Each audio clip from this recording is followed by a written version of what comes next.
Hey guys, what's going on? James here, and in this video today, we're looking at yet another Pro Football Focus rankings list. There are plenty of these. We're going to have loads of content talking about all of these rankings lists for the foreseeable future, but I am not alone in this journey of looking at where Pro Football Focus has some of the Tampa Bay Buccaneers going into the 2021 season. Right below me, it is Billy from Owen the C. Billy, how are you today? I'm excited, and I'm hoping to make a triumphant return to the channel. Absolutely. So for everybody watching this video, if you're new to the channel, hey, go ahead and subscribe here. Like the video if you enjoy these lists. We have already talked loads about guards, tackles, the offensive line unit as a whole, and quarterbacks. And go ahead and subscribe to Billy's channel, Owen the C. I will have a link to that down in the pinned comment in the comment section below. But Billy, the first list that we're going to be looking at, and they can probably see the rest of the list that we'll be looking at in future videos, but for this list today, we're looking at centers. So let's go ahead and dive right in. This is the top 32 starting centers going into the upcoming 2021 season. First thing to note here is free agent of note, Austin Ryder, would be 14th. Now that's interesting because there have been some lists that we have seen where they just point blank have free agents on the list. So kind of a weird thing to not include him here, but he would have been 14th.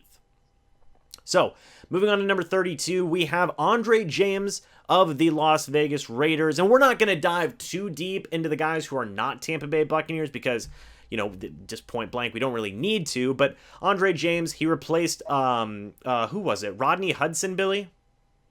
And Rodney Hudson, definitely another member of the list, if I'm not mistaken. Right, so we will see how that is. Lloyd Cushenberry III of the Denver Broncos. That's just a phenomenal name, isn't it? Cushenberry. The third. You know, so that's interesting. Josh Myers of the Green Bay Packers at number 30. Matt Hennessy of the Atlanta Falcons at number 28. You know, kind of just real quick, kind of talk about the Falcons O-line real quick, Billy, and kind of how they've lost a lot of pieces there. They've lost a lot of pieces, and they got an immobile quarterback. So when you put 2 and 2 together, sometimes it gets 4, sometimes it gets a little bit less than 4. Right, exactly. So the Falcons starting center all the way down here at number 29. Sam Mustipher of the Chicago Bears at number 28. I'm going to be honest, Billy, there's some of these guys who I just point blank have not heard of, you know? I think that's okay, talking about the center position. You know, I think it's generally centers who don't, offensive linemen in general, who don't get their names called are doing better than the offensive linemen who do, so.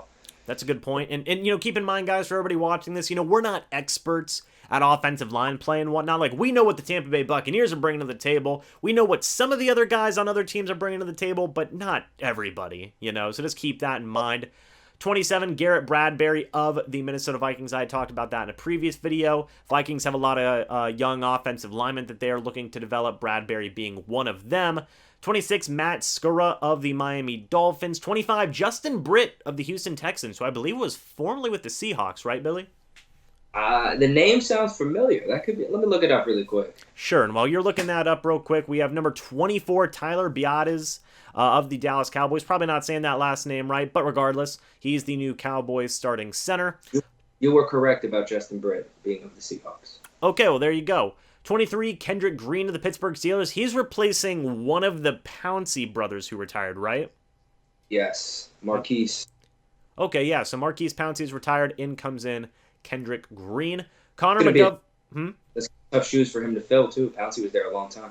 He was really good, too. He was real good. Connor McGovern of the New York Jets at number 22. He was formerly of the Denver Broncos. Ethan Pochich? Ethan of the Seattle Seahawks is at number 21, which is interesting to me, Billy, because I talked about this in the tackles video and the guards video. The Seahawks are memeable for having a bad offensive line, correct? Well, Russell Wilson especially, he did them in. I mean, he added fuel to that fire this offseason. He basically said, you know, offensive line's a big part of the reason I don't want to be here, and by the way, I don't want to be here. So, right. Yeah. And now here they are with top players. And even Justin Britt, a guy who was a Seahawk and is still on the list as a top player, even though not a Seahawk now. Right. So, I mean, for them to have a center all the way up at number 21, that's interesting, to say the least. 20 is Nick Gates of the New York Giants. All right. Not much on him. Austin Corbett of the Los Angeles Rams at number 19. Rams, they've been doing a lot of work, as we've talked about in previous videos. Stafford's there now. The O-line's pretty decent. The weapons are obviously good. So what do you think about Corbett here, the Rams at number 19? Just more fuel to the Rams' fire bothers me. I'm worried the Rams, because if we spoke at all, the Rams are basically the top team that concerns me coming out of the NFC in terms of like competition for the Tampa Bay Buccaneers in this next upcoming season. I agree. So we'll see what the Rams can do there. Number 18, we have Bradley Boozman of the Baltimore Ravens. Again, what'd you say? Boozman. That's a great name. That is a good name. And the Ravens, they have a habit of having good offensive linemen. Number 17, Trey Hopkins of the Cincinnati Bengals. This one is interesting to me because Trey Hopkins, he's a veteran, man. He's a longtime guy in the NFL. And for him to be almost in the top half of offensive linemen, that's a big deal, I think, for Hopkins. So shout out to him. Obviously the Bengals, they didn't get Burrow a ton of help. But, in previous lists, Billy, I'll tell you what, they've had some of these Bengals offensive linemen ranked pretty strongly. So what do you think about that? Was Jonah Williams a guy that they talked about? He was. He was in the top 32 tackles going into 2021. Oh.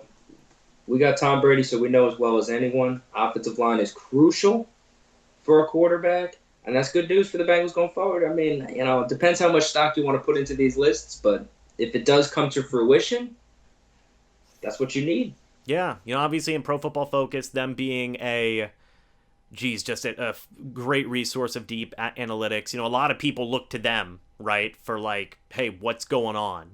And I would say Hopkins, I just looked it up. He went undrafted in 2014 and was signed by the Bengals all the way back then. So really shout out to him. I mean, that's a grind to get to where he came from to where he's at right now. Exactly. I agree with that. So number 16, Creed Humphrey of the Kansas City Chiefs. Pretty interesting to get that of note. Obviously, they've added a lot of guys along that offensive line. Joe Thuney, Orlando Brown Jr., who were both in previous rankings list videos. Number 15, you have Mitch Morse of the Buffalo Bills. So shout out to the Buffalo Bills. 14, Matt Paradis of the Carolina Panthers. 13, Alex Mack of the San Francisco 49ers. He's kind of fallen off a little bit because if you remember with Cleveland and with Atlanta, he might have been like a top 5 guy. I mean, maybe even a top 3. Yeah. So for him to fall all the way down here to number 13 is pretty darn interesting. Age, injuries, these are things that happen. Number 12, David Andrews of the New England Patriots. He's actually just been a very reliable center, in my opinion. Would you agree? Yeah, for a long time. Yeah, so here we get to number 11, and this is the big one. Ryan Jensen of the Tampa Bay Buccaneers. Billy, I'm going to read this paragraph real quick, and then we're going to talk about it, okay? Go ahead. Let's do it. Jensen plays the game the way you want from an offensive lineman. He's an enforcer who consistently looks for opportunities to introduce his man to the ground. That shows up in his top 5 run blocking grade on gap runs over the past 2 seasons. Jensen's overall Pro Football Focus grade did take a noticeable step back from 2019 to 2020, though. That was almost entirely due to his pass protection performance, as he allowed nearly twice as many pressures in 2020, that being 27, as he did in 2019, that being 15, on fewer pass blocking snaps. So, while Jensen is still a monster as a run blocker, it seems like he struggled in 2020 as a pass blocker. So, Billy, what are your thoughts about Ryan Jensen here at number 11? What do you think about the paragraph that we just read? First thing I would say is I was surprised to see Jensen get this kind of credit, this kind of love, and be put at 11, especially with some of the other rankings throughout the rest of the Pro Football Focus list. This one surprised me. I'm not surprised that they're knocking him as a pass blocker. I think the thing is, obviously not everybody's perfect, and not everybody's perfectly balanced and a well-rounded player, so people are better than others at certain things. But Jensen, to me, is the kind of offensive lineman where he's not like, I don't visualize him as a technician. I just visualize him as more of like a mean, tough, nasty kind of offensive lineman. Like, to me, not everybody's built that way. And I do think that you need that kind of guy. You need that kind of sloppy grinder in certain position groups more than others. Offensive line definitely being one of them, who is just kind of like out there to maul people and mess around. Like I remember he was actually mic'd up one time this year. I think it was the Minnesota Vikings game coming off the bye week. And you can check it out, obviously, on Tampa Bay Buccaneers YouTube. But he was mic'd up, and you can see him, and he's just walking around talking about how fun football is and how much fun he's having, just pushing people around and knocking people down. So, that doesn't, like, that kind of mindset doesn't necessarily lend itself to pass protection as much as run blocking and just going forward rather than, absorbing and going backwards. And I would also say, remember too, early in the season, a lot of people, I want to say, maybe it was Troy Aikman who brought it up first, but a lot of people were talking about Tom Brady changed his stance in the shotgun, and a lot of people speculated that might be to catch what were erratic snaps from Ryan Jensen. So, to me, he's definitely more of a brawler than a technician. You feel me on that? Yeah, and I mean, and just kind of referring to the paragraph, he's an enforcer who looks for opportunities to introduce his man to the ground. Like, exactly what you said. Like, don't mess with Jensen. Like, Jensen will clobber you, Yes. That's a big thing. I would say, too, that's why, if you guys remember, against the Carolina Panthers, he kicked out to guard when A.Q. Shipley came in at center, and he was fantastic at guard, opened up the hole for Ronald Jones's record-setting run. So, I think he's just a guy who is better when going forward and not thinking about anything. Just go and smash people and be physical, be mean. Remember when he first got here, it was an issue at times because he was a penalized player and he was a little bit, like, nuts, a little bit uncontrolled. Now he's gotten masterful with his baiting of people and how he manipulates that physicality. He's much better with it than he was. He's becoming a more complete version of that style of player, I think. Yeah, at first, whenever he first came to Tampa, you would think like, oh man, Jensen's getting baited into drawing flags, because he's getting heated. He's getting mad, which is fine. You like it. He's supporting his team. He's, hey, don't mess with my quarterback. I'm going to put you on the ground. Up, there's a flag. But now he's the one who's drawing the flags, and he's the one who's provoking. We've seen it time and time again. He's laughing about it, Right. So it's very interesting to me to see that, and yeah, I agree with a lot of what you said there. If anybody remembers the Super Bowl, obviously we all remember the Super Bowl, but if you remember the like player intro beginning portion of the Super Bowl, when Ryan Jensen comes out of the Tampa Bay Buccaneers locker room, he looks like he's ready to kill somebody. I mean, the look on his face walking to that field is just in my mind unforgettable. Like he was just absolutely laser focused without any nothing deterring him, and that was like a moment where you felt like not, oh, the Bucs are about to romp the Chiefs, but you were like, oh, the Bucs are ready. Look at Ryan Jensen. He looks like a man on a mission when he was walking down that tunnel. Absolutely. So Ryan Jensen, obviously he's here at number 11. We'll see who's above him and then kind of talk about where we might put him. Number 11 is honestly not a bad spot, though. No, I agree. And, Jensen, obviously, he's one of the guys who you feel really happy for that he got a Super Bowl ring. You feel like he deserves it. But moving on to number 10 here, we have Chase Roulier of the Washington football team. At number 9, Ryan Kelly of the Indianapolis Colts. Number 8, Eric McCoy of the New Orleans Saints. Number 7, Ben Jones of the Tennessee Titans. Number 6, Brandon Linder of the Jacksonville Jaguars. Number 5, Jason Kelce of the Philadelphia Eagles. Number 6, J.C. Treader of the Cleveland Browns. They literally went from Alex Mack to J.C. Treader seamlessly, Not too bad. Yeah, not too bad at all. Number 3, Frank Ragnow of the Detroit Lions. Number 2, Corey Linsley of the Los Angeles Chargers. And then number 1, Rodney Hudson of the Arizona Cardinals. So I just want to say that John Gruden and the Las Vegas Raiders traded away what Pro Football Focus is deeming the best center going into the 2021 season. Billy, can you just real quick, while I'm talking here, can you look up what that deal was? Sure. Just to verify here, because I imagine it was probably a highway robbery, but Rodney Hudson here at number 1. In terms of having Jensen, would we be able to move Jensen up at all? I mean, maybe. I mean, I feel like 11's a really good spot, right? I feel like he might not. He's like just on the cusp of top 10. Would you agree with that? I think 11, like you're saying, is a good spot. I just want to say Arizona, by the way, is getting a 7th and Hudson, and they're giving up a 3rd. For the number 1 center, I mean, a 3rd is still a little expensive, but for the number 1 center going into the 2021 season, I mean, you might as well just you ain't going to draft a guy in the 3rd round who's better than Rodney Hudson. And Yeah. Exactly. Yeah. Talking about Jensen at 11, I think Jensen at 11, I'm not really not mad at it. Like, I mean, you could make the argument he's top 10. You could make the argument maybe he's even a little lower than 11 because I do think that he is not a one-dimensional player, but I do think he's not a completely well-rounded player. So I'm not going to pretend that he is. I'm glad he's on our team. He's the kind of guy that you want, and like I said, I'm glad he's here. But at the same time, do I think that Ryan Jensen is the best center in the league or that he's a top 5 center? No, I'm not. I'm not of that mindset at all. I mean, even in the Super Bowl, we just talked about how Tom Brady potentially changing his mechanics. In the Super Bowl, he had a high that went right over Tom Brady's head, just zipped right through his head. We're lucky that Tom Brady ran back and got on top of it. Suckup comes on and makes what was a much longer field goal attempt, over 50 yards, because of that bad snap. Now, had it have been a closer game, and had we not have had such a reliable kicker, that could be a detrimental play.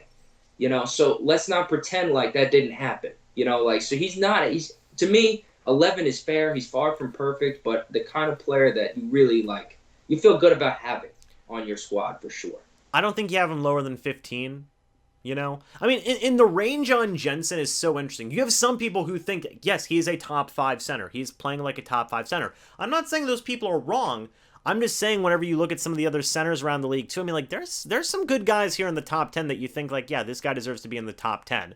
But I don't think you put Jensen lower than 15, in my opinion. I think he's a top half center. A top half center. I would say even somewhere between 9 and 14. Does that feel solid to you? That feels solid to me. I think you could maybe put him up at number 9 or number 10, but 11's right smack dab in the middle where in that range of where he should be. So I'm totally fine with that ranking. Here's a good Corey Linsley's number 2, just to put it in perspective, right? And we all know he signed that contract, and I had to look up the exact details. It's 5 years, $62 million. Would you pay Ryan Jensen 5 years, $62 million right now? That's more than $10 million a year, right? That's a lot of money. Yeah, way more. That's a lot of money. What did he make on his old deal? What did he make on his deal when he first signed with the team? Wasn't it a deal that almost gave him the most money? It was a lot. Yeah, it was a deal that I think he was the highest paid center at the time. 4 years, $42 million. So they gave him a little over 10. They gave him a little over 10, but I would like to say I think this is closer to. But if you turned that into a 5-year deal, it would have been 5 years, 50-something million. It would have been 5 years, 55 instead of 5 years, 62. So to me, right. and I don't remember anybody being on board with Ryan Jensen making that money when we, that was a. I don't want to say anybody. I guess that was just a splitting though, transaction. It was a divisive. Kind of great word. Divisive. Good word, James. Yes. So, to me, I think 11 is fair. I would be happy that he's at 11. Congratulations to Ryan Jensen. And, yeah, congrats on winning the Super Bowl, too, buddy. Indeed. So, guys, Ryan Jensen, in the last year of his contract, Robert Hainsey's here. We'll see what happens with Jensen. Obviously, he's got some good, praise here going into 2021 at number 11. What do you guys think about this ranking? Should Ryan Jensen be higher on this list, or do you feel he should be a little bit lower? What do you guys think about all of the stuff that we talked about? Let us know down in the comments section below. Go subscribe to Billy's YouTube channel, Owen the C, right here on your screen. I will have, again, a link in the pinned comment in the comment section down below. Go subscribe to Billy. We're trying to get him to 1,000 subscribers, guys, okay? He's going to be uploading a lot more content here in the coming days, weeks, and months, and it's going to be great. Billy, do you have any final words here before we go ahead and finish off this video? Super Bowl? Super Bowl! Super Bowl! Yes, sir. Well, guys, thank you so much for watching. Hope you all enjoyed. We'll see you all in the next video or the next live stream. But until then, and as always, guys, goodbye for now, and go Bucs.